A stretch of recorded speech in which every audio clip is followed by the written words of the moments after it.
اما بعد فاعوذ باللہ من الشیطان الرجیم بسم اللہ الرحمن الرحیم لیس البر ان تولوا وجوہکم قبل المشرق والمغرب۔ یہ آیت قرآن مجید کی اس اعتبار سے عظیم ترین آیت ہے۔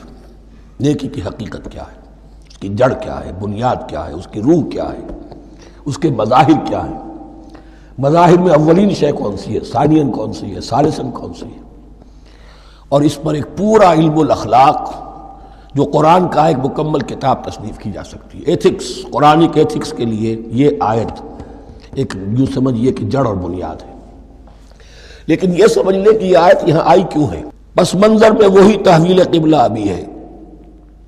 تحویل قبلہ کے 4 رکوع 15، 16، 17، 18 یہ تو سالڈ ہے۔ اس سے پہلے 14ویں رکوع میں آیت تھی للہ المشرق والمغرب فأینما تولوا فثم وجہ اللہ۔ ادھر بھی پھر اتنی آیتیں چھوڑ کر پھر یہی لیس البر ان تولوا وجوہکم قبل المشرق والمغرب۔ نیکی یہی نہیں ہے کہ تم اپنے چہرے مشرق اور مغرب کی طرف پھیر دو۔ یہ نہیں کہا یہ نیکی نہیں ہے، نیکی یہی نہیں ہے، یہ بھی نیکی ہے۔ جو ظاہر ہوگا نیکی کا وہ بھی نیکی ہے، لیکن اصل شے اس کا باطن ہے۔ باطن صحیح ہے، نیک ہے تو حقیقت میں نیکی نیک ہے، ورنہ نہیں۔ ولیکن البر، بلکہ نیکی تو اس کی ہے۔ اب یہاں سے شروع ہوا جو نیکی کی جڑ ہے، بنیاد ہے۔ من آمن باللہ والیوم الآخر والملائکۃ والکتاب والنبیین۔ سب سے پہلے ایمان، تاکہ تصحیح نیت ہو جائے۔ یہ جو ایمان لائے اللہ پر، یعنی جو نیکی کر رہا ہے صرف اللہ سے اجر کا طالب ہے۔ والیوم الآخر، اور قیامت کے دن پر کہ اس کا کوئی اجر دنیا میں نہیں، صرف آخرت میں مطلوب ہے۔ ورنہ آدمی سوداگری کرے، دکانداری کرے، کپڑا بیچے، کچھ اور بیچے، دین تو نہ بیچے۔ دین کا کام کر رہا ہے تو اس کے لیے سوائے اخروی نجات کے اور سوائے اللہ کی رضا کے کوئی اور شے مقصود نہ ہو۔ والملائکۃ والکتاب والنبیین، اور ایمان لایا فرشتوں پر اور کتابوں پر اور انبیاء پر۔ یہ تینوں مل کر ایک یونٹ بنتے ہیں۔ فرشتہ لایا دین، کتاب بن گئی اور انبیاء پر آئی وہ کتاب۔ ایمان بالرسالت کا تعلق نیکی کے ساتھ یہ ہے کہ نیکی کا ایک مجسمہ تمہارے سامنے رہے، آئیڈیل، اسوہ۔ ایسا نہ ہو کہ اونچ نیچ ہو جائے۔ نیکیوں میں بھی ایسا ہوتا ہے، کوئی جذبات میں ایک طرف کو نکل گیا، کوئی جذبات میں ایک طرف کو نکل گیا۔ اس گمراہی سے بچنے کی ایک ہی شکل ہے کہ ایک مجسمہ مکمل، ایک اسوہ کاملہ سامنے ہو جس میں معتدل ہو تمام چیزیں، اور وہ ہمارے لیے اسوہ کاملہ محمد الرسول اللہ کی شخصیت ہے۔ نیکی کے ظاہر کے لیے ہم انہیں معیار سمجھیں گے۔ جو شے جتنی ان کی سیرت میں ہے اس سے زیادہ نہ ہو، اس سے کم نہ ہو۔ کوشش یہ ہو، آئیڈیل یہ ہو کہ بالکل انسان حضور صلی اللہ علیہ وسلم کے اسوہ کاملہ کی پیروی کرے۔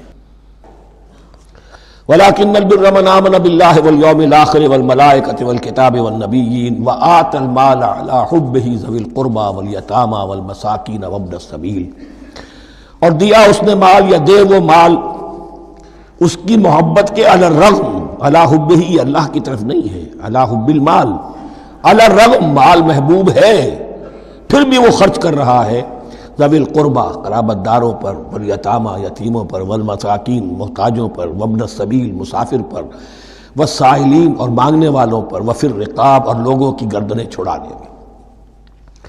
گویا کہ نیکی کے مظہر میں اولین مظہر یہ ہے انسانی ہمدردی۔ اگر یہ نہیں ہے تو نیکی نہیں ہے۔ عبادات کے انبار لگے ہوں اور دل میں شقاوت ہو، انسان کو حاجت میں دیکھ کر دل نہ پسیجے، کسی کو تکلیف میں دیکھ کر تجوری کی طرف ہاتھ نہ بڑھے حالانکہ تجوری میں مال موجود ہو، تو وہ دین کی روح سے بالکل خالی ہے۔ یہ آپ سورہ آل عمران میں پڑھیں گے، لن تنالوا البر حتى تنفقوا مما تحبون۔ تم نیکی کے مقام کو پہنچ ہی نہیں سکتے جب تک کہ خرچ نہ کرو اس میں سے جو تمہیں پسند ہے۔ جس سے طبیعت گھبرا گئی، اکتا گئی، کپڑے میں جو بوسیدہ ہو گئے وہ دے دیے، حاتم طائی کی قبر کو لات مار دی، وہ نہیں۔ جو شے پسند ہے اگر اس میں سے نہیں دیتے تو نیکی کو پہنچ بھی نہیں سکتے، تمہیں ہوا بھی نہیں لگے گی۔ وَأَقَامَ الصَّلَاةَ وَآتَى الزَّكَاةَ، دیکھیے نماز اور زکوٰۃ اب آ رہے ہیں۔ یہ ہے حکمت دین کہ ایک ہے روح دین، وہ ہے ایمان، اور جو اس کے مظاہر ہے، مظہر اول انسانی ہمدردی، نمبر دو ہے پھر نماز اور زکوٰۃ، اور یہاں زکوٰۃ کو علیحدہ ذکر کیا ہے، اور اس آیت کا حضور نے حوالہ دیا ان فی المال لحق سوى الزکاۃ۔ دیکھو کچھ لوگوں نے سمجھا بس ہم نے زکوٰۃ نکال دی تو حق ادا ہو گیا پورا، بڑی بے وقوفی ہے۔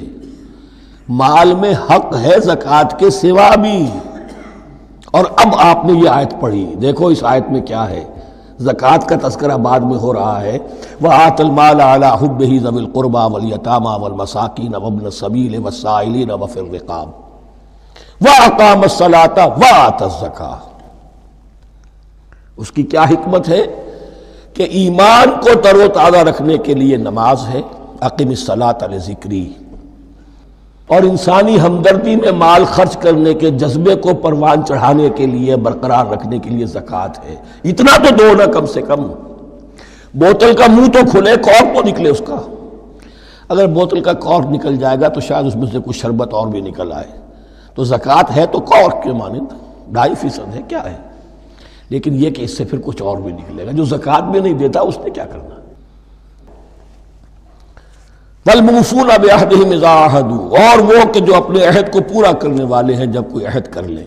سب سے بڑا عہد اللہ سے کیا، لَسْتُ بِرَبِّكُمْ قَالُوا بَلَىٰ، پھر عہد شریعت کا ہے کہ جو ہم نے کیا اللہ کے ساتھ، پھر آپس میں جو بھی معاہدے ہو جائیں، اور معاملات انسانی سارے کے سارے معاہدات کی شکل میں، شوہر اور بیوی کا معاملہ بھی ایک معاہدہ ہے، marriage is a social contract, شوہر کی ذمہ داریاں ہیں، اس کے فرائض ہیں، بیوی کی ذمہ داریاں اس کے فرائض ہیں، شوہر کے حقوق ہیں، بیوی کے حقوق ہیں، پھر جو بھی امپلائر امپلائی ریلیشن شپ ہے معاہدہ ہے، کانٹریکٹ ہے، جو ہمارا آپ کا پولیٹیکل سسٹم ہے وہ بھی معاہدوں کے اوپر مبنی ہے، بڑا بزنس جو ہے وہ کانٹریکٹ میں چلتا ہے۔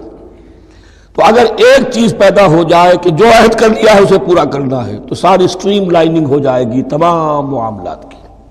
وَالْمُوفُونَ بِعَهْدِهِمْ إِذَا عَاهَدُوا وَالصَّابِرِينَ فِي الْبَأْسَاءِ وَالضَّرَّاءِ وَحِينَ الْبَأْسِ، اور خاص طور پر صبر کرنے والے فقر و فاقہ میں، جنگ کی حالت میں اور تکلیف میں۔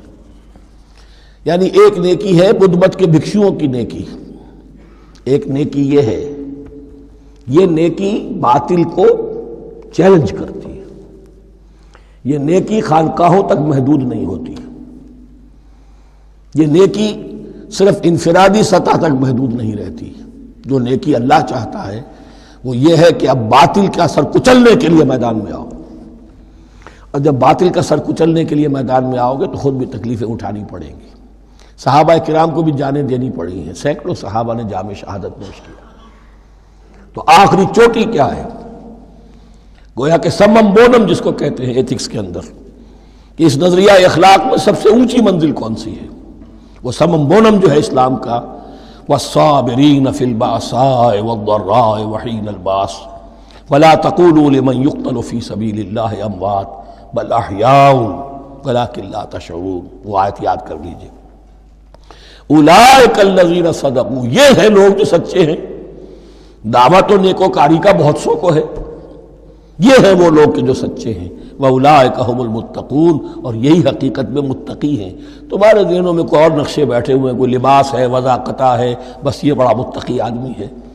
تقویٰ اس کا نام ہے، یعنی یہ پوری انسانی شخصیت کا ایک ہیولہ ہے، ایک پوری انسانیت کا ایک فرد کا نقشہ کھینچ دیا گیا کیریکٹر کا، جس کے اندر روح ایمان اور خارج میں اس ترتیب کے ساتھ دین کی یہ تقاضے اور نیکی کے یہ مظاہر موجود ہیں۔ اللہم ربنا اجعلنا منہم، اللہم ربنا اجعلنا منہم۔ اب اس کے بعد کچھ وہی جو معاملات انسانی ہیں اس پر اب بحث، جیسا کہ میں نے کہا تھا کہ ایک لڑی ہے شریعت کی، معاملات کی۔ یہ تو بڑے بڑے پھول جو تھے، آیت الآیات اور آیت البر۔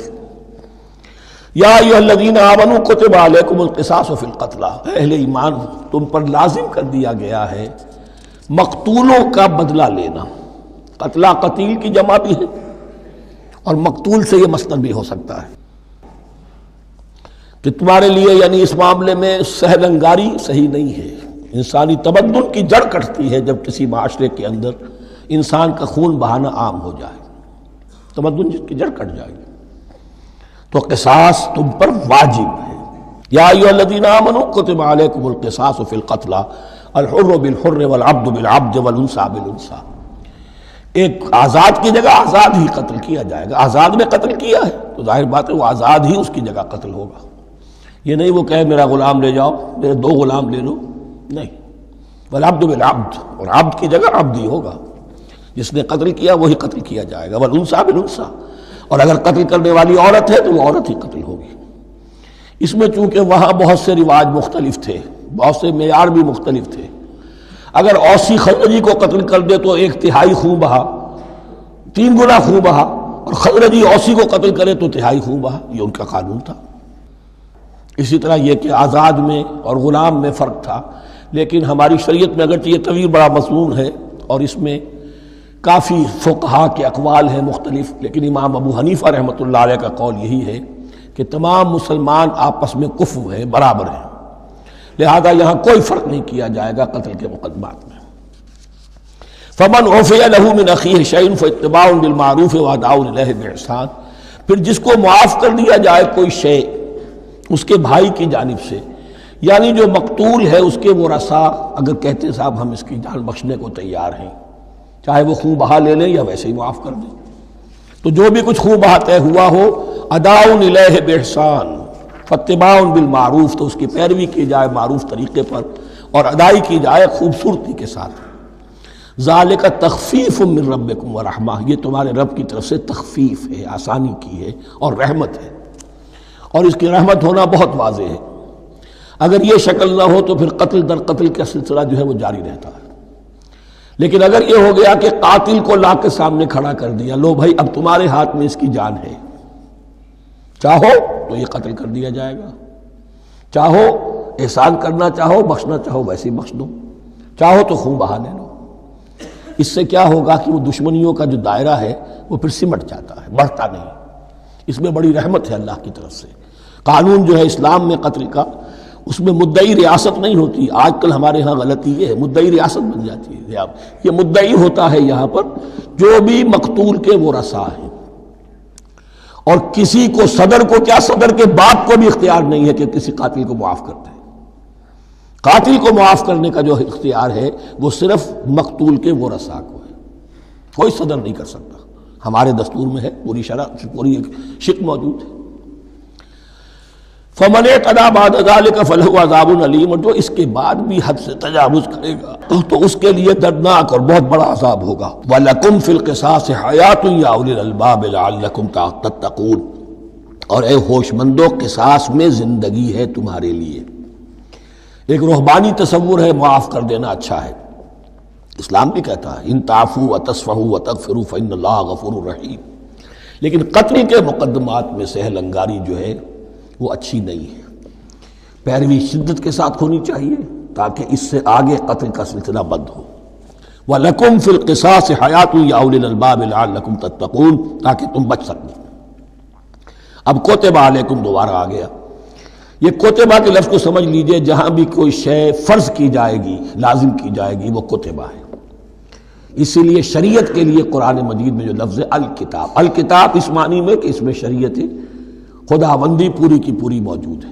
کوتبہ علیکم، کوتبہ علیکم اذا حضر احدکم الموت ان ترک خیرا الوصیۃ للوالدین والاقربین بالمعروف، تم پر واجب کر دیا گیا، فرض کر دیا گیا، جب تم میں سے کسی کی موت کا وقت آ جائے، اگر وہ کوئی خیر مال چھوڑ رہا ہو، دولت چھوڑ رہا ہو، تو اس کے لیے فرض کر دیا گیا وصیت کرنا اپنے والدین کے حق میں اور رشتہ داروں کے حق میں انصاف کے ساتھ۔ ابھی چونکہ قانون وراثت نازل نہیں ہوا تھا، یہ ابتدائی قدم اٹھایا گیا۔ وہاں ہوتا یہ تھا جو آج بھی ہندوؤں میں ہوتا ہے، جو مر گیا اس کی ساری جائیداد کا مالک جو ہے بڑا بیٹا، چھوٹے بیٹے بھی نہیں، نہ بیٹیاں نہ بیوی، کچھ نہیں، تو سارا کا سارا مال جو ہڑپ کر جاتے تھے، کسی کو کچھ نہیں۔ یہاں یہ کہ اب پہلا ابتدائی حکم دیا گیا، لیکن یہ آیت منسوخ ہو جائے گی سورہ نساء میں جب پورا قانون وراثت آ گیا، تو اب یہ آیت منسوخ شمار ہوتی ہے۔ ناسخ وہ قانون وراثت ہے جو سورہ نساء کے دوسرے رکوع میں آئے گا۔ البتہ اس کے ایک حصے کو حضور نے باقی رکھا ہے، وہ گویا کہ سنت نے اس کے ایک جز کو برقرار رکھا ہے، اور وہ جز یہ ہے کہ مرنے والا 1/3 اپنے مال کے لیے وصیت کر سکتا ہے کسی کے لیے، 1/3 سے زیادہ نہیں، اور وارث کے لیے وصیت نہیں ہوگی، جس کی وراثت میں حق مقرر ہو چکا ہے اس کے لیے وصیت نہیں ہوگی، وہ غیر وارث کے لیے وصیت ہوگی، کسی دینی ادارے کو دینا چاہے، کسی اور کو دینا چاہے، یتیم کو، بیوہ کو، یتیم خانے کو، ٹھیک ہے، 1/3، 2/3 میں قانون وراثت کی تنفیذ ہوگی لازماً۔ تو اس آیت کا صرف اتنا حصہ باقی رکھا ہے حضور نے صلی اللہ علیہ وسلم۔ حقاً علی المتقین، یہ اللہ کا تقوی رکھنے والوں پر حق ہے، واجب ہے کہ وہ وصیت کریں کہ ہمارے والدین کو یہ مل جائے، فلاں رشتہ دار کو یہ مل جائے، باقی جو ہے جو بھی ورثاء ہیں لے جائیں۔ فمن بدلہ بعد ما سمعہ، تو جس نے بدل دیا اس وصیت کو اس کے بعد کہ اسے سنا تھا، فإنما اسمہ علی الذین یبدلونہ، تو اس کا بوجھ، اس کا گناہ انہی پر آئے گا جو تبدیل کرتے ہیں۔ جو وصیت کرنے والا تھا وہ بری ہے، اس نے صحیح وصیت کی تھی، جس نے بعد میں اس وصیت میں تحریف کی، تبدیلی کی، اس کا وبال، اس کا بوجھ انہی پر آئے گا۔ ان اللہ سمیع علیم، یقینا اللہ سب کچھ سننے والا اور جاننے والا ہے۔ فمن خاف من موص جنفا، اب اگر کسی کو اندیشہ ہوا کہ وصیت کرنے والے نے جانبداری برتی ہے، ٹھیک وصیت نہیں کی ہے، دیانتداری کے ساتھ اس کی رائے یہ ہوئی، او اسمن، یا گناہ اس نے کمایا ہے، فاصلح بینہم، اور اب ان کے مابین صلح کرا دی، ورثاء کو جمع کیا کہ بھائی وراثت تو یہ تھی، ان کی وصیت تھی، لیکن دیکھو اس میں یہ زیادتی والی بات ہے، اگر تم مطمئن ہو جاؤ، متفق ہو جاؤ تو اس میں اتنی تبدیلی کر دی جائے ان کے اتفاق سے، فلا اسم علیہ، تو اس میں کوئی گناہ نہیں ہے، یعنی ایسی نہیں ہے یہ بات کہ اس کو وہ سینکشن اور سینکٹیٹی حاصل ہو گئی ہے، تقدس، کہ اب اس میں کوئی تبدیلی نہیں ہو سکتی، باہمی مشورے سے اور اچھے جذبے سے، اصلاح کے جذبے سے وصیت میں تغیر ہو سکتا ہے۔ ان اللہ غفور الرحیم، یقیناً اللہ تعالی بخشنے والا ہے، رحم فرمانے والا۔ اب لڑی آ گئی دوسری عبادت والی، عبادت میں صوم۔ جہاں تک نماز کا ذکر ہے تو وہ تو مکی صورتوں میں اس کا بے تحاشا مرتبہ ذکر موجود ہے، لیکن یہاں جو ہے معاملہ صوم، اس سے پہلے مکی دور میں صوم کا کہیں کوئی تذکرہ ہی نہیں، نہ عربوں میں اس کا رواج تھا۔ یہ لفظ بھی عربی زبان میں تھا گھوڑوں کے لیے، گھوڑے روزہ رکھتے تھے، رکھتے کیا تھے بیچارے، انہیں رکھوایا جاتا تھا، کیونکہ عربوں کا جو معاملہ تھا وہ لوٹ مار، غارت گری، اور اس کے لیے انہیں چاہیے تیز رفتار سواری، جاؤ حملہ کرو، لوٹو مارو اور بھاگو۔ اونٹ جو ان کی فضا اور ان کے ماحول کے لیے مناسب تھا، وہ زیادہ تیز دوڑ نہیں سکتا، اپنی اس ضرورت کے لیے گھوڑا چاہیے تھا۔ گھوڑے میں عرب کا سخت موسم برداشت کرنے کی عادت نہیں، نازک جانور ہے، وہ پیاسا تو نہیں رہ سکتا 7 دن تک جیسے کہ اونٹ رہ سکتا ہے، بھوکا نہیں رہ سکتا، وہ لو کے تھپیڑے نہیں برداشت کر سکتا، لہذا عرب اس کو رکھواتے تھے روزہ، کھانا پینا بند کیا اور اس کے جو ہے منہ کر کے کھڑے ہو گئے جب گرم تیز ہوا چل رہی ہے، خود تو اپنے آپ کو لپیٹ لیا اپنے گھتنے میں، گھترا کہلاتا ہے وہ جو بھی کپڑا اوپر ہوتا ہے، اور وہ اس گھوڑے کو جو ہے وہ ساری آگ اس پر برس رہی ہے تاکہ اس میں عادت پیدا ہو جائے جھیلنے کی، برداشت کرنے کی، تو جنگ کے موقع پر کہیں یہ دغا نہ دے جائے، اگر یہی ہمت ہار گیا تو اس کا تو کیا گیا جائے گا، تو اصل میں سوار ہے جو مارا گیا۔ یہ روزہ ان کے ہاتھ تھا، لیکن جب حضور آئے مدینے میں تو یہاں یہود میں روزے کا رواج تھا، وہ ایک تو عاشورہ کا روزہ رکھتے تھے، اس لیے کہ وہ تاریخ تھی جس میں کہ نجات ملی تھی بنی اسرائیل کو فرعونیوں سے۔ پہلے یہ کہ ہر مہینے میں 3 روزے، اب اگر 30 کے 30 روزے ایک ہی مہینے میں فرض کر دیے گئے ہوتے اور وہ ہوتے جون جولائی کے تو جان نکل جاتی۔ بہترین تدبیر یہ کی گئی ہر مہینے میں، اور یہ موسم سارے آ رہے ہیں اس میں۔ پھر کچھ عرصے کے بعد یہ رمضان کا روزہ فرض کیا گیا۔ پہلا جو روزہ تھا 3 دن کا، اس میں یہ بھی تھی اجازت کہ جو اگر مسافر نہیں ہے، بیمار بھی نہیں ہے، طاقت رکھتا ہے روزہ رکھنے کی، پھر بھی روزہ نہ رکھے تو اس کا فدیہ یہ ہے کہ 1 مسکین کو کھانا کھلائے، علی الاطلاق تھا یہ۔ جب رمضان کے روزے کی فرضیت ہو گئی تو اب یہ فدیہ نہیں ہے، البتہ حضور نے اس کو باقی رکھا ایسے شخص کے لیے جو بہت بوڑھا ہے یا کوئی خاتون بہت بوڑھی ہے، برداشت نہیں کر سکتی، یا کوئی بیمار ہے، کسی سخت ایسی بیماری میں ہے کہ روزہ اس کے لیے جان کے لیے ہلاکت کا اندیشہ ہو سکتا ہے، اس کے لیے فدیہ برقرار رکھا۔ عام طور پر صحت مند شخص جو مسافر بھی نہ ہو اس کے لیے یہ رعایت ختم ہو گئی۔ یہ ہے ان آیات کی تعبیر جس پر میں پہنچا ہوں، اور بہت عرصے بہت پہلے پہنچ گیا تھا، لیکن چونکہ اکثر مفسرین نے یہ بات نہیں لکھی ہے تو میں جھجکتا رہا، لیکن بعد میں مجھے معلوم ہوا کہ مولانا انور شاہ کاشمیری رحمۃ اللہ علیہ کی رائے یہی ہے، تو مجھے اعتماد ہو گیا۔ اور پھر مجھے اس کا ذکر جو ہے یہ تفسیر کبیر میں امام راضی کے ہاں بھی مل گیا کہ متقدمین کے ہاں یہ رائے موجود تھی کہ پہلی 2 آیتیں جو ہیں اس روزے سے متعلق یہ رمضان کے روزے سے متعلق نہیں ہیں، بلکہ وہ 3 ہر مہینے کی 13، 14 اور 15 ایام 20 کے روزے حضور نے بعد بھی رکھے ہیں نفلاً، لیکن شروع میں یہ 3 روزے رکھنے کا حکم دیا گیا تھا۔ پہلی 2 آیتیں اس 6 آیتوں پر مشتمل رکوع، اور یہ ایک عجیب مقام ہے۔ قرآن مجید کے احکام بہت دفعہ ہے، نماز کے احکام قرآن میں بہت دفعہ ہیں، کہیں وضو کا ہے، کہیں تیمم کا ہے، کہیں اور نماز خوف کا ہے، مختلف جگہوں پر، لیکن صوم کی عبادت پر یہ 6 آیات کامل ہیں، مکمل ہیں، اس کی حکمت، اس کی غرض و غایت، اس کے احکام سب کے سب اس میں آ گئے۔ اب پہلی 2 آیتیں کون سی ہیں؟ یا ایھا الذین آمنوا کتب علیکم الصیام کما کتب علی الذین من قبلکم لعلکم تتقون، اے ایمان والو تم پر بھی فرض کیا گیا روزہ رکھنا جیسے کہ فرض کیا گیا تھا تم سے پہلوں پر، تاکہ تمہارے اندر تقویٰ پیدا ہو جائے۔ وہ جنگ کے لیے کرواتے تھے گھوڑوں کو تیار، تمہیں تقویٰ کے لیے اپنے آپ کو تیار کرنا ہے، بھوک کو قابو میں رکھ سکو، شہوت کو قابو میں رکھ سکو، پیاس کو برداشت کر سکو۔ اللہ کی راہ میں جنگ کے لیے تمہیں نکلنا ہوگا، اس میں بھوک بھی آئے گی، پیاس بھی آئے گی، اپنے آپ کو تیار کرو جہاد کے لیے۔ اور یہ بات واضح ہو جائے گی، اگلے رکوع سے قتال کی بحث شروع ہو جائے گی۔ روزے کی یہ گفتگو ہو رہی ہے تمہیداً قتال کے لیے، جیسے گھوڑوں کو تیار کیا جاتا تھا، صوم رکھوایا جاتا تھا قتال کے لیے۔ ایام معدودات، گنتی کے چند دن ہیں، یہ گویا کہ ثبوت ہے اس کا کہ یہ 2-3 دن سے زیادہ، معدود جو ہے وہ عربی زبان میں 9 سے زیادہ نہیں ہو سکتا۔ معدودہ جب آئے گا، ایام معدودات، یہ جمع جو ہے جمع قلت کہلاتی ہے۔ معدودات، معدودہ بڑی سے بڑی رقم ہو سکتی ہے، لیکن معدودات جمع قلت ہے۔ گنتی کے چند روز ہیں۔ فمن کان منکم مریضا، ان میں بھی یہ رعایت ہے کہ جو تم میں سے بیمار ہو، او علی سفر، یا سفر پر ہو، فعدۃ من ایام اخر، تو وہ تعداد پوری کر لے دوسرے دنوں میں۔ وعلی الذین یطیقونہ، اور جو اس کی طاقت رکھتے ہوں، فدیۃ طعام مسکین، وہ فدیہ دیں، ایک مسکین کا کھانا کھلانا۔ ان آیات کی تفسیر میں جیسا کہ میں نے عرض کیا مفسرین کے بہت سے اقوال ہیں، اب میں اس کی بحث میں نہیں جا سکتا، جو میں نے اپنے مطالعے کے بعد رائے قائم کی ہے میں صرف وہی بیان کر رہا ہوں کہ اس وقت، اور یہ امام راضی کے الفاظ ہیں کہ یہ فرضیت الگ تعیین نہیں تھی بلکہ الگ تخییر تھی۔ فرض تو ہے روزہ، لیکن اس کا بدل بھی دیا جا رہا ہے، اگر تم نہیں رکھنا چاہتے تو تم ایک مسکین کو کھانا کھلا دو۔ تو گویا کہ تدریجاً انہیں لانا تھا، چونکہ اس بات کے وہ پہلے سے عادی نہیں تھے۔ فمن تطوع خیرا فهو خیر اللہ، اور جو اپنی جی سے، اپنی مرضی سے خیر کرنا چاہے تو اس کے لیے خیر ہے، روزہ بھی رکھے اور مسکین کو کھانا بھی کھلائے، دونوں کام کرے، تو اس میں کوئی رکاوٹ تو نہیں، اس کے لیے بہتر ہوگا۔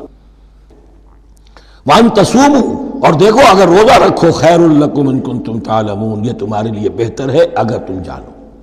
اب یہاں بھی ایک طرح کی رعایت کا انداز ہے۔ اب آ رہی ہیں 2 آیتیں جو خاص رمضان کے روزے سے متعلق ہیں، حکمت اور غرض و غایت۔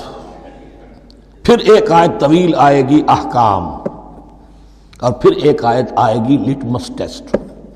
یہ 6 آیتیں۔ شہر رمضان الذی انزل فیہ القرآن، رمضان کا مہینہ وہ ہے جس میں قرآن نازل کیا گیا۔ ھدی للناس وبینات من الھدی والفرقان، لوگوں کے لیے ہدایت، اور ہدایت کے بھی روشن بینات باتیں، والفرقان، اور حق و باطل میں فرق کر دینے والی چیز۔ فمن شہد منکم الشہر، تو جو کوئی بھی پائے اس مہینے کو، یا جو شخص بھی مقیم ہو اس مہینے میں، مسافر نہ ہو، فلیصم، اس پر لازم ہے کہ روزہ رکھے۔ اب وہ وجوب علی التخییر ختم ہو گیا، اب وجوب علی التعیین، اب یہ لازم ہے، یہ رکھنا ہے۔ ایک رعایت باقی رکھی، ومن کان مریضا او علی سفر فعدۃ من ایام اخر، جو بیمار ہے یا یہ کہ سفر پر ہے وہ تعداد پوری کر لے دوسرے دنوں میں۔ یرید اللہ بکم الیسر ولا یرید بکم العسر، اللہ تمہارے ساتھ آسانی چاہتا ہے، سختی نہیں چاہتا۔ یہ لوگ اپنے اوپر سختیاں جھیلتے ہیں، شدید جو ہے سفر کے اندر بھی روزہ رکھے ہوئے ہیں، حالانکہ یہاں اجازت دی ہوئی ہے۔ یہ بلکہ حضور نے ایک مرتبہ ایک سفر میں کافی سرزنش کی، کچھ ایک جہاد اور قتال پہ نکلے تھے، لیکن کچھ لوگوں نے اس سفر میں بھی روزہ رکھ لیا۔ نتیجہ یہ ہوا کہ سفر کے بعد جہاں منزل میں اب جا کر خیمے لگانے تھے وہ نڈھال ہو کر گر گئے۔ جن لوگوں کا روزہ نہیں تھا انہوں نے پھر وہ خیمے لگائے، منزل کا کام کیا۔ تو حضور نے فرمایا کہ لیس من البر الصیام فی السفر، روزے رمضان اس میں سفر میں روزہ رکھنا کوئی نیکی کا کام نہیں ہے۔ لیکن ہمارا تصور اور ہے، 105 بخار چڑھا ہوا ہے، روزہ نہیں کھولوں گا میں، روزہ تو میں نے رکھا ہوا ہے، یا روزہ تو میں نہیں چھوڑوں گا۔ حالانکہ جہاں رعایت اللہ کی ہے اس رعایت سے فائدہ نہ اٹھانا ایک طرح کا کفران نعمت ہے۔ وَلِتُكْمِلُوا الْعِدَّةَ، لیکن تمہیں عدت اور تعداد اب پوری کرنی ہوگی۔ وہ جو تھی ایک رعایت کہ فدیہ دے کر فارغ ہو جاؤ، وہ نہیں ہے۔ وَلِتُكَبِّرُوا اللَّهَ عَلَىٰ مَا هَدَاكُمْ، اور تاکہ تم تکبیر کرو اللہ کی اس پر کہ جو اس نے ہدایت تمہیں عطا فرمائی۔ وَلَعَلَّكُمْ تَشْكُرُونَ، اور تاکہ تم شکر کر سکو اس نعمت عظمیٰ کا جو قرآن حکیم کی شکل میں تمہیں دی گئی ہے۔ اس موضوع پر میرا کتابچہ عظمت صوم اور عظمت صیام و قیام قرآن، اس میں یہ سارے مضامین تفصیل سے آئے ہیں، کیا حکمت ہے، کیا غرض و غایت ہے، کیا مقصد ہے، اور آخری منزل کیا ہے، وَإِذَا سَأَلَكَ عِبَادِي عَنِّي فَإِنِّي قَرِيبٌ۔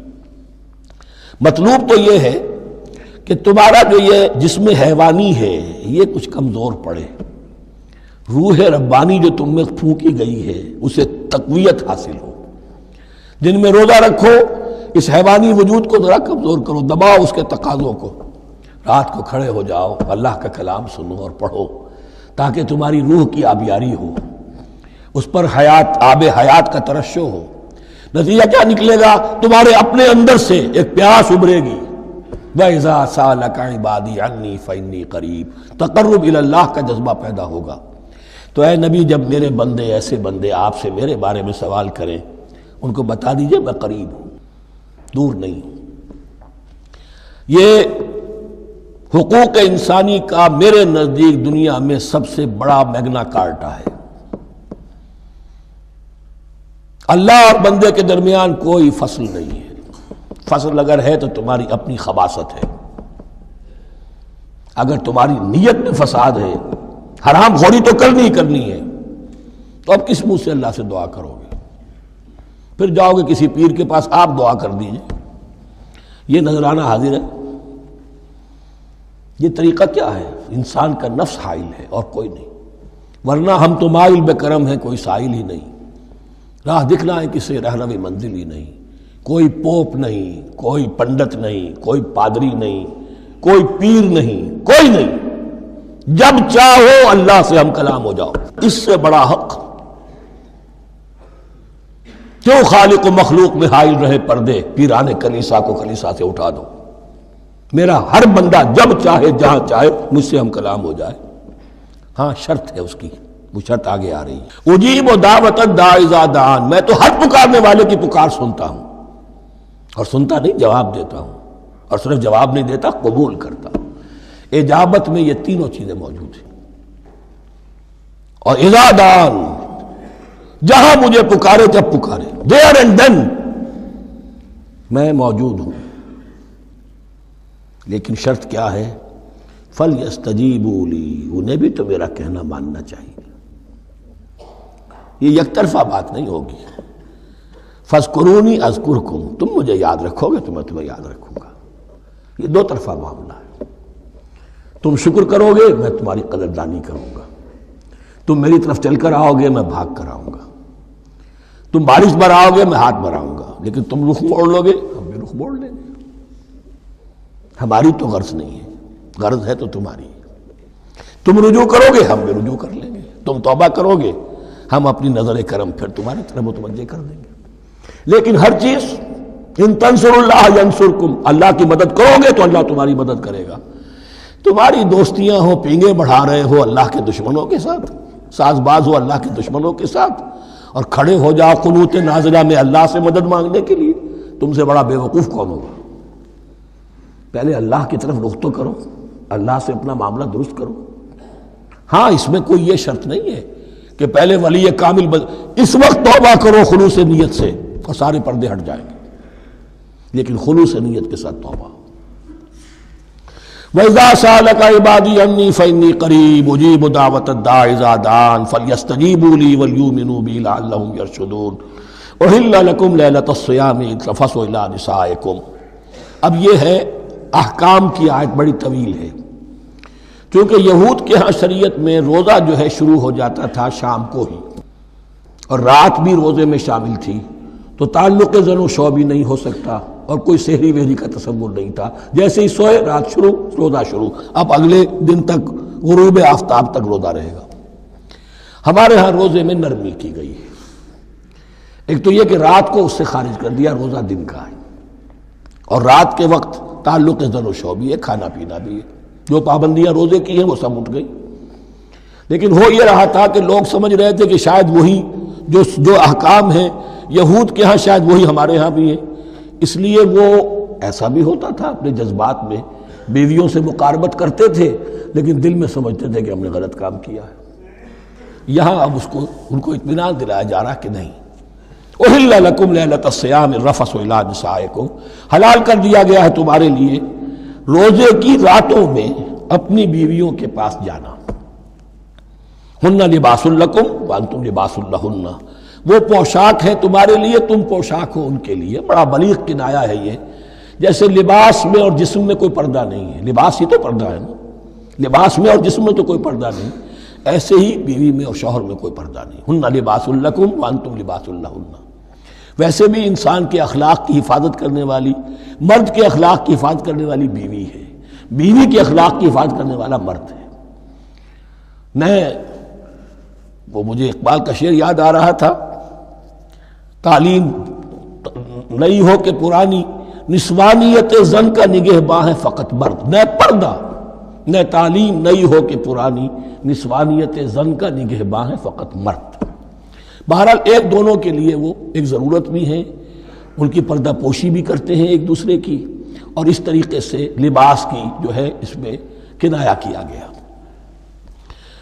علم اللہ انکم کنتم تختانون انفسکم، اللہ کے علم میں ہے کہ تم اپنے آپ کے ساتھ خیانت کر رہے تھے، ایک کام کر رہے تھے جو گناہ نہیں ہے، لیکن تم سمجھتے تھے گناہ ہے، تو اپنے آپ سے خیانت ہو گئی کہ نہیں؟ اصلاً وہ گناہ نہیں تھا لیکن تمہارے علم میں نہیں تھا، لیکن تم یہ سمجھتے ہوئے بھی کہ یہ ممنوع ہے، اس کا ارتکاب کر رہے تھے۔ علم اللہ انکم کنتم تختانون انفسکم فتاب علیکم، تو اللہ نے تم پر نظر رحمت فرمائی، وعفا عنکم، اور بخش دیا، معاف کر دیا، جو بھی خطائیں ہو گئی ہیں وہ سب کے سب معاف سمجھو۔ فالآن باشروہن، اب ان کے ساتھ جو بھی تعلق زو شے ہے وہ قائم کرو، وابتغوا ما کتب اللہ لکم، اور تلاش کرو، حاصل کرو جو کچھ اللہ نے تمہارے لیے لکھ دیا ہے۔ کیا لکھ دیا ہے؟ ایک تو اولاد تعلق زن و شو میں، اور ایک سکون ہے کہ جو اللہ تعالیٰ نے اس میں رکھا ہے، لِتَسْكُنُوا إِلَيْهَا، قرآن مجید میں یہ الفاظ آئے، ایک تسکین ہے، سکون ہے، اعصاب کا تناؤ جو ہے وہ اس کے بعد جو ہے اس کے اندر ایک سکون کی کیفیت پیدا ہو جاتی ہے۔ اور یہی اس میں حکمت ہے کہ حضور اپنے ہر سفر میں ہم ایک زوجہ محترمہ کو ضرور ساتھ رکھتے تھے، اس لیے کہ قائد کو، سپہ سالار کو کسی وقت بڑی ایسی یعنی پریشان کن صورتحال میں فیصلے کرنے پڑتے ہیں، جذبات پر دباؤ ہوتا ہے اور اعصاب پر دباؤ ہوتا ہے، تو ساتھ اگر کوئی اہلیہ بھی موجود ہو تو اس میں، اور اس کے بہترین مواقع سیرت میں آئے ہیں، وہ پھر کسی وقت میں بیان کروں گا۔ وابتغوا ما كتب الله لكم وكلوا واشربوا حتى يتبين لكم الخيط الابيض من الخيط الاسود من الفجر، اور کھاؤ اور پیو یہاں تک کہ واضح ہو جائے تمہارے لیے سفید دھاری فجر کی سیاہ دھاری سے، یعنی یہ پاؤں پھٹنے کے لیے استعارہ ہے کہ جب سفیدہ نمایاں ہوتا ہے ایک لکیر کی طرح، پاؤں پھٹ گئی، اس وقت تک کھانے پینے کی چھوٹ ہے، سحری جو ہے آپ کر سکتے ہیں، بلکہ کلو واشربو، کھاؤ اور پیو، اور اس کی حدیث میں تاکید آئی ہے اور یہ بھی فرمایا ہمارے اور یہود کے روزے کے مابین سحری جو ہے وہ فرق ہے. تسحروا فإن فی السحور برکہ، سحری ضرور کیا کرو اس لیے کہ سحری میں برکت ہے. ثم اتموا الصیام الی اللیل، پھر رات تک روزے کو پورا کرو. اب رات تک میں اکثر فقہا کے نزدیک غروب آفتاب مراد ہے. اہل تشیع اس سے ذرا آگے جاتے ہیں کہ رات کا لفظ آیا ہے تو ذرا اور غروب آفتاب پر چند منٹ گزر جائے، لیکن ہمارے اہل سنت کے ہاں غروب آفتاب جو ہے وہی گویا کہ یہ اس کی غایت ہے. وَلَا تُبَاشِرُوهُنَّ وَأَنْتُمْ عَاكِفُونَ فِي الْمَسَاجِدِ، لیکن یہ رعایت جو تمہیں دی جا رہی ہے اس میں ایک استثناء ہے. جب تم معتکف ہو مسجدوں میں تو پھر اپنی بیویوں سے کوئی تعلق قائم نہ کرو. وَلَا تُبَاشِرُوهُنَّ، مت ان سے مباشرت کرو. وَأَنْتُمْ عَاكِفُونَ فِي الْمَسَاجِدِ، جبکہ تم مسجدوں میں اعتکاف میں ہو، آخری عشرے میں جو اعتکاف ہوتا ہے. تِلْكَ حُدُودُ اللَّهِ فَلَا تَقْرَبُوهَا، یہ اللہ کی حدود ہے، ان کے قریب مت جاؤ. بعض جگہ پر آتا ہے فَلَا تَعْتَدُوهَا، ان حدود کو عبور نہ کرو، ان سے تجاوز نہ کرو. تو حرام تو یہی شے ہوگی کہ حدود سے تجاوز کیا جائے، لیکن احتیاط اس میں ہے to keep at a safe distance, ذرا دور رہو. آخری حد تک چلے جاؤ گے تو اندیشہ ہے کہ کہیں اس حد کو کراس نہ کر جاؤ. فلا تقربوها، اللہ کے حدود سے ذرا ایک سیف ڈسٹینس کے اوپر رہنا ضروری ہے. کذالک یبین اللہ آیاتہ للناس، اسی طرح اللہ تعالیٰ واضح کرتا ہے اپنی نشانیاں لوگوں کے لیے، لعلہم یتقون، تاکہ وہ تقوی کی روش اختیار کر سکے، بچ سکے. اب وہ لٹمس ٹیسٹ والی آیت آ گئی. تقوی کا ٹیسٹ کیا ہے؟ روزہ اس لیے فرض کیا کہ تقوی پیدا ہو جائے. یہ سارے احکام تمہیں دیے جا رہے ہیں تاکہ تمہیں تقوی پیدا ہو جائے. ٹیسٹ کیا ہے؟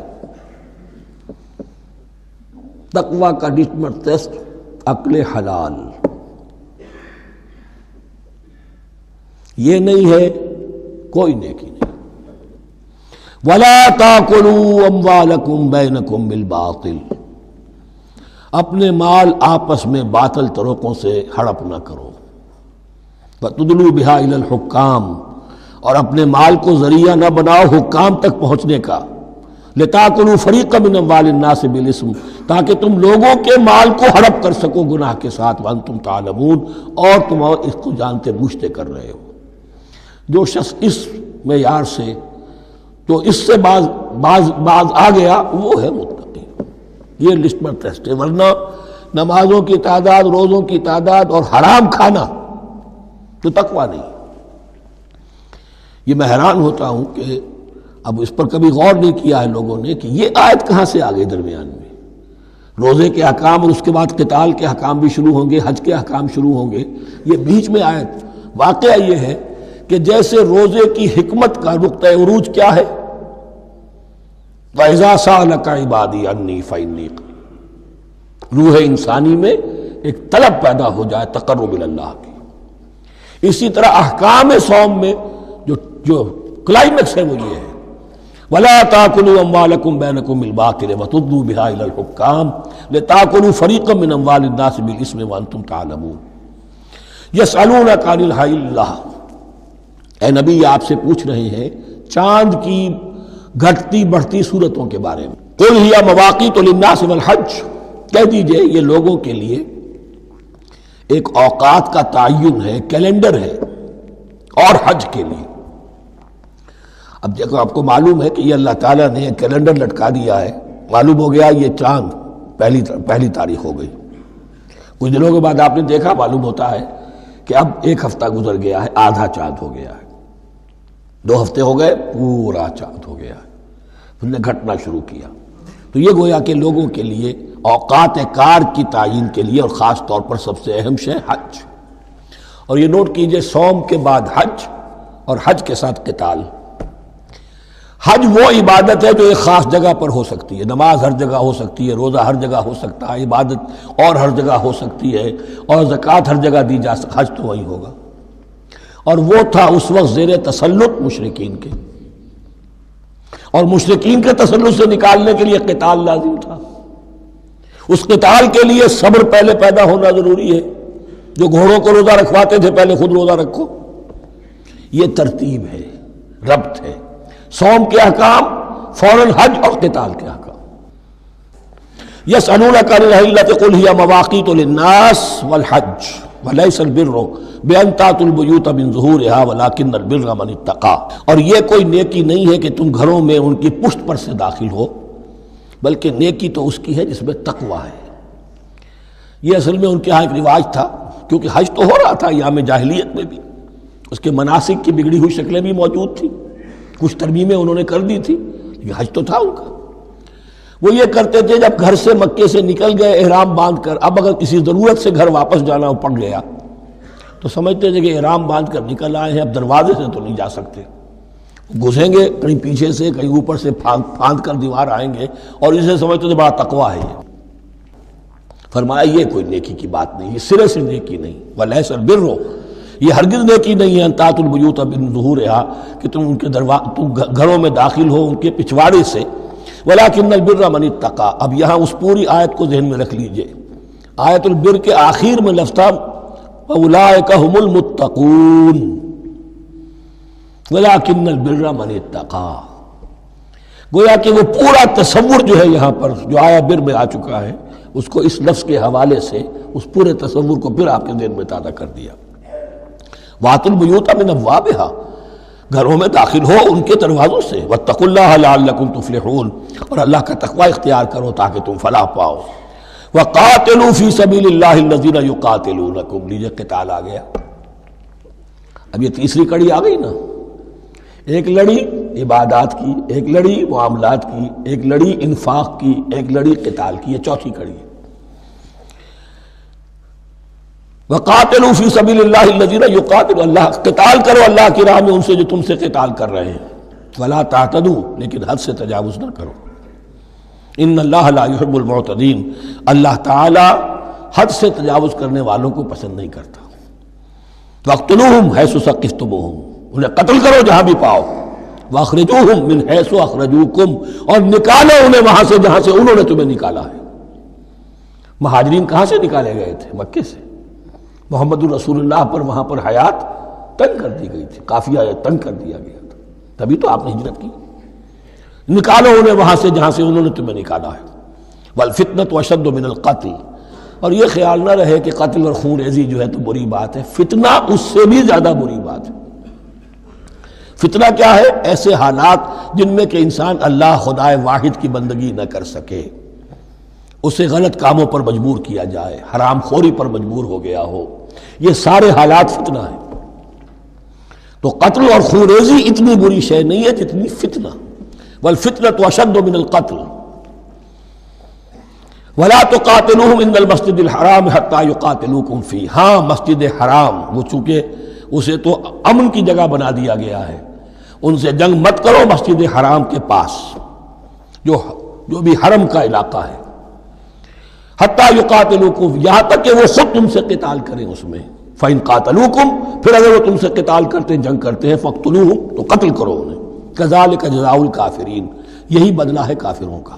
وَفَإِنِ انْتَهَوْا فَإِنَّ اللَّهَ غَفُورٌ رَحِيمٌ، اگر وہ باز آ جائے تو اللہ غفور اور رحیم ہے۔ وَقَاتِلُوهُمْ حَتَّى لَا تَكُونَ فِتْنَةٌ وَيَكُونَ الدِّينُ لِلَّهِ، اب جب یہ جنگ کا مرحلہ شروع ہو گیا ہے دعوت محمدی کے سلسلے میں صلی اللہ علیہ وسلم، تو مسلمانوں جان لو ایک دور تھا 12-13 برس تک تمہیں حکم تھا کفو ایدیکم، مارے کھاؤ ہاتھ نہ اٹھاؤ۔ اب یہ نیا دور ہے، آ گیا ہے، تمہاری دعوت و تحریک جو ہے وہ نئے دور میں داخل ہو گئی ہے۔ اب جب تمہاری تلواریں نیام سے باہر آ گئی ہیں، اب یہ نیام میں نہ جائیں جب تک کہ فتنہ بالکل ختم نہ ہو جائے اور دین اللہ ہی کے لیے ہو جائے، اللہ کا دین قائم ہو جائے۔ یہ آیت دوبارہ آئے گی اور زیادہ نکھری ہوئی شان کے ساتھ سورہ انفال میں، وَقَاتِلُوهُمْ حَتَّى لَا تَكُونَ فِتْنَةٌ وَيَكُونَ الدِّينُ كُلُّهُ لِلَّهِ، دین کل کا کل، جز نہیں، دین کی بالادستی پوری انسانی زندگی پر، انفرادی بھی اجتماعی بھی، اور اجتماعی کے بھی سارے پہلو، politico socio economic system, totally وہ اللہ کے احکام کے تابع ہو۔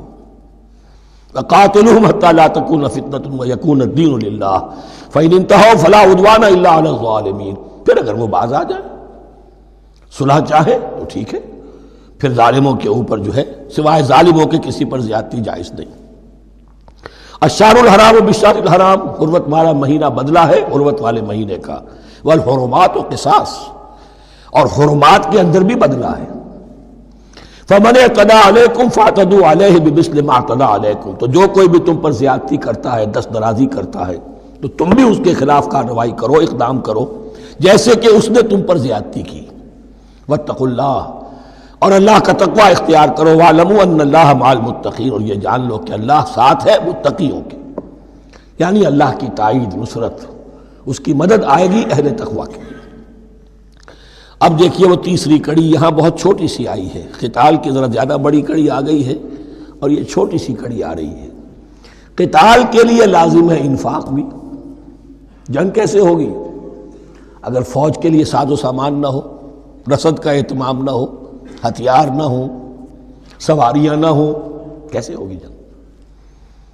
وَأَنفِقُوا فِي سَبِيلِ اللَّهِ وَلَا تُلْقُوا بِأَيْدِيكُمْ إِلَى التَّهْلُكَةِ، خرچ کرو اللہ کی راہ میں اور مت ڈالو اپنے آپ کو اپنے ہاتھوں ہلاکت میں۔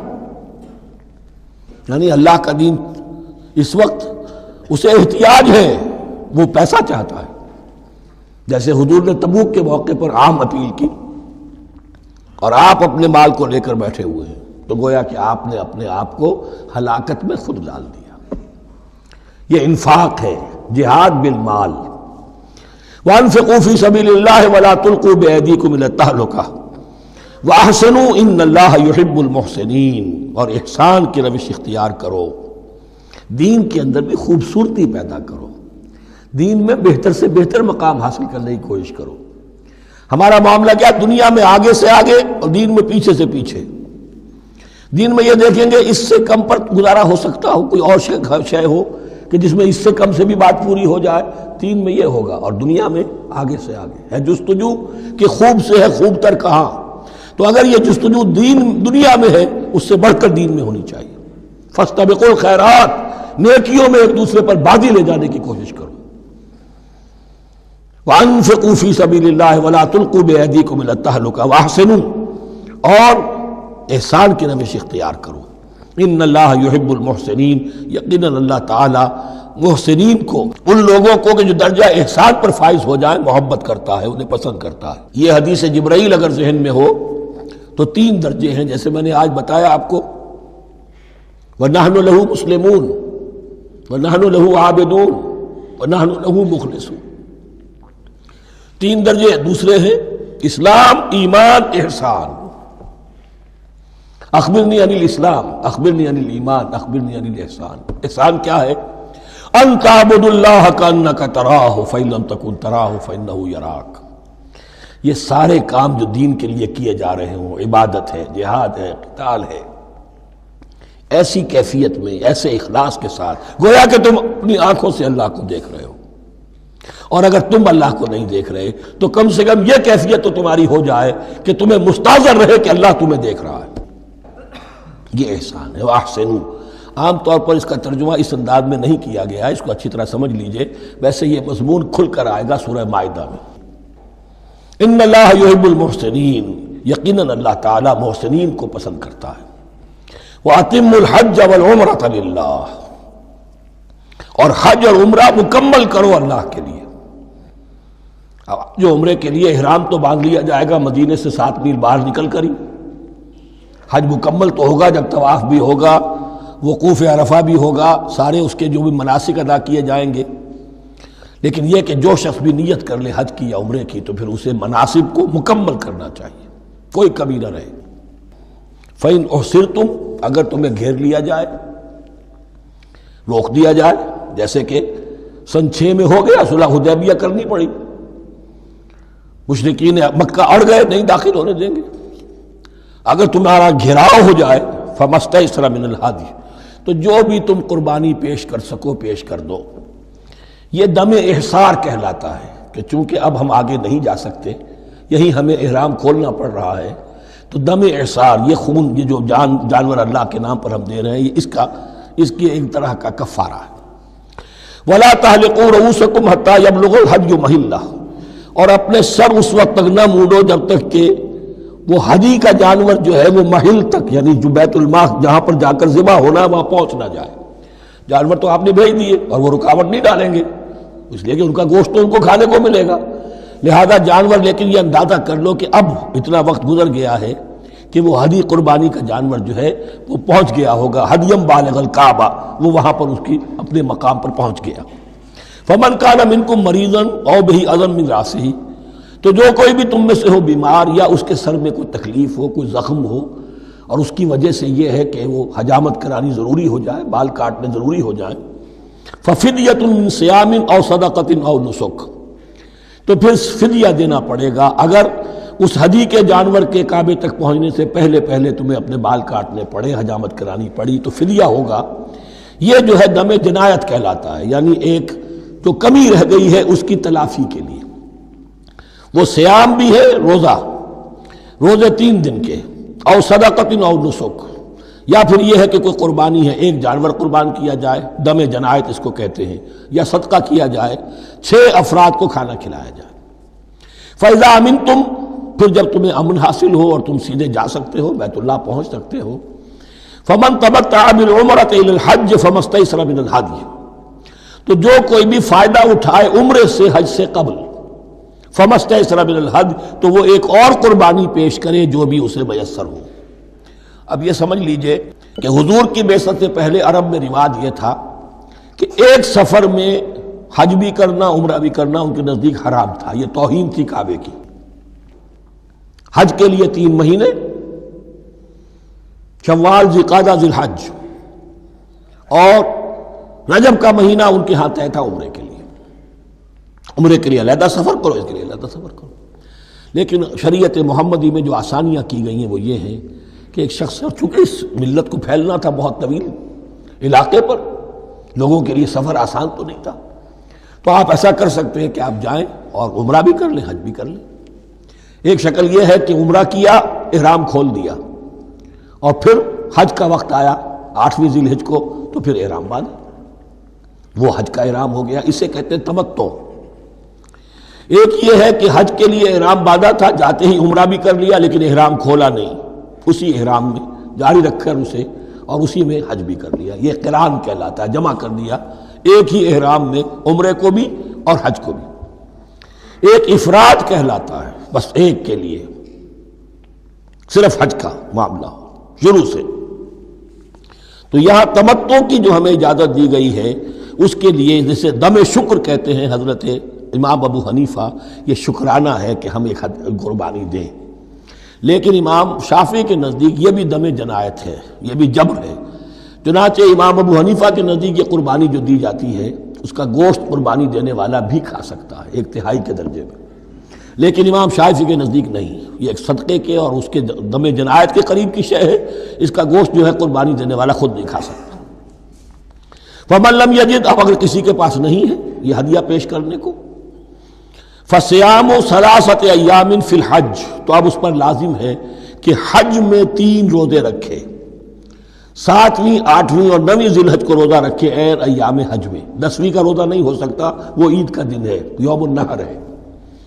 وَسَبْعَةٍ إِذَا رَجَعْتُمْ، اور 7 روزے رکھو جب کہ تم واپس چلے جاؤ، اپنے گھروں میں جا کر 7 روزے رکھو۔ تِلْكَ عَشَرَةٌ كَامِلَةٌ، یہ 10 روزے ہوں گے مکمل۔ ذَلِكَ لِمَن لَّمْ يَكُنْ أَهْلُهُ حَاضِرِ الْمَسْجِدِ الْحَرَامِ، لیکن یہ رعایت کہ حج اور عمرہ ایک ہی سفر میں کر لیا جائے اور ایک ہی احرام میں کر لیا جائے، یا 2 احراموں میں کیا جائے، یا یہ کہ ان دونوں کو جمع کرنے کی شکل جو ہے، یہ ایک رعایت ہے کن کے لیے؟ ذَلِكَ لِمَن لَّمْ يَكُنْ أَهْلُهُ حَاضِرِ الْمَسْجِدِ الْحَرَامِ، جس کے اہل و عیال مسجد حرام کے قریب نہیں رہتے، دور سے آ رہے ہیں، تو ظاہر بات ہے کہ ان کے لیے رعایت ہوگی۔ واتقوا اللہ، اللہ کا تقوی اختیار کرو، وَاعْلَمُوا، اور جان لو، ان اللہ شدید العقاب، یقیناً اللہ تعالی سزا دینے میں بھی بہت سخت ہے۔ بارک اللہ لی ولکم فی القرآن العظیم ونفعنی وإیاکم بالآیات۔